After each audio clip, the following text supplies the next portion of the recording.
For Christmas this year, I of course needed to make some more signs because I just feel the urge to update my decor every time the seasons come around. Signs are just an inexpensive way to add some color and flair to your house. But this year, I just kind of wanted to try something a little different. So I purchased some inexpensive lights, and let me show you. Changes the look completely, right? This is totally easy and inexpensive. Stay tuned and I'll show you exactly how I built these and how you can as well. So in this video, I'm not going to go into great depths on the vinyl and how I put them on. I will give you the highlight overview. If you want a more detailed video on that, I will link here to a video that goes into more details on that.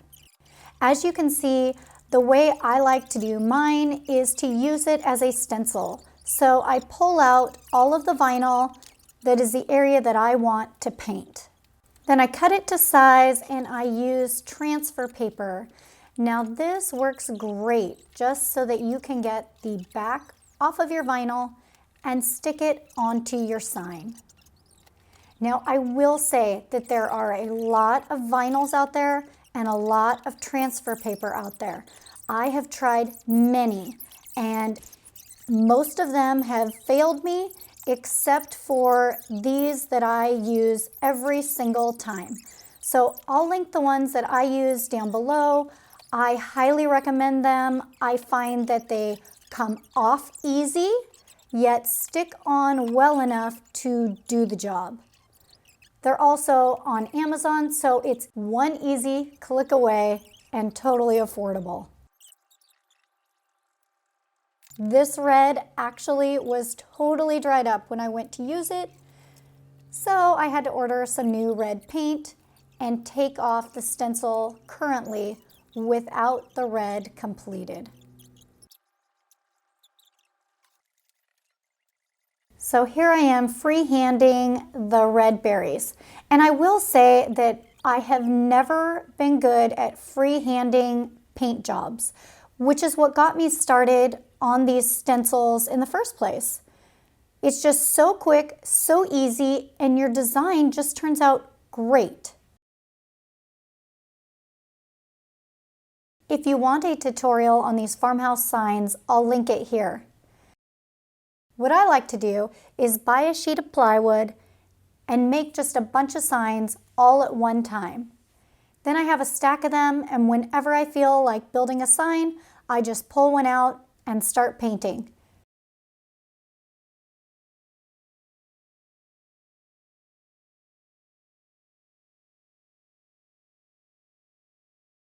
A while back, I purchased some weeding tools off of Amazon, and these have been a game changer. To remove those little pieces in there, I use one of the pointy ones just to lift it up, and then I use the tweezers to pull it out.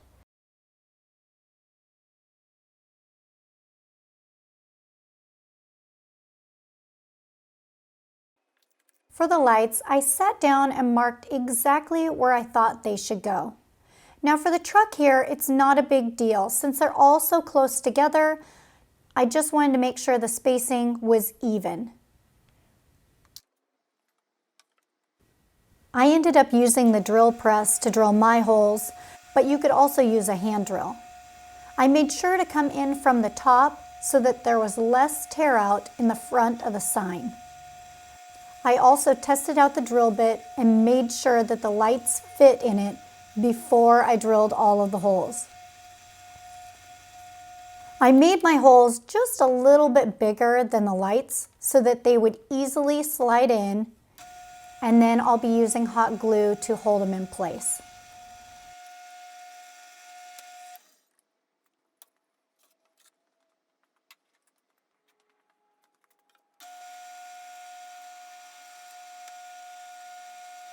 Now for the wreath, I had to make sure to space out the lights close enough so that they would fit in each of the holes.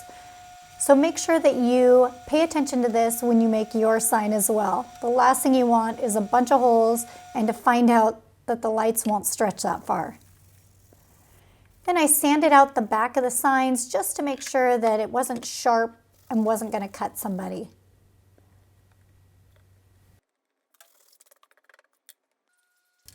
Now on to putting the lights in. I cleaned out the front of the holes, just trying to get all the little pieces that were coming out from the wood. Really, there wasn't that many, but I just wanted to get as clean of a look as possible. Then my number one step, making sure the lights worked before I did all the work. Because once these are glued in, they're not coming back out. I just used regular hot glue and I just glued them right into place. I actually pulled them out a little bit, put the glue around, and then pushed it in, just so that the glue would get inside the hole and really hold it in there. Now, if I had been making the frame for these signs, I would have made my frame a little bit deeper so that I could put a piece of wood over the back and cover it up. Maybe just leaving a little hole so that I could turn it on and off. So something for you to think about if you end up making your own sign, maybe make some area so that you can cover up all the wires in the back.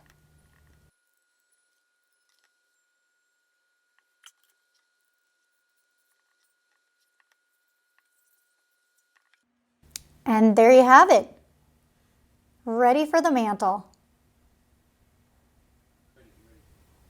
Now I can easily go over, flip the switch, and turn on the lights. Look at that, loving it. Yeah, perfect, thank you. Feeling like Christmas around here.